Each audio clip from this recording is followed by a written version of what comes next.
This video will guide you through the process of replacing the ignition coil on your 2005 Honda Odyssey.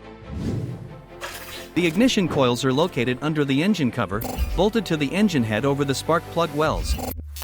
Begin by removing the engine coils. If the engine has been running, let it cool sufficiently before starting work to avoid burns. Always wear personal protective equipment, including rubber gloves and safety goggles, when working on a vehicle. Be sure the vehicle is on a level surface, with the engine off and the parking brake engaged. Remove the plastic engine cover to access components.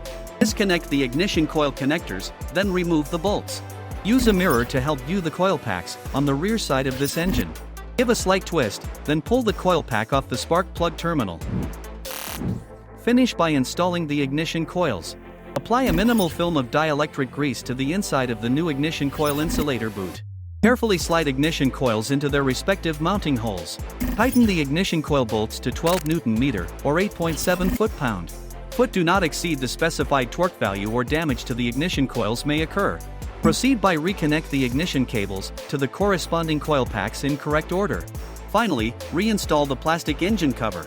This concludes the procedure for replacing an ignition coil on your 2005 Honda Odyssey. Thank you for watching.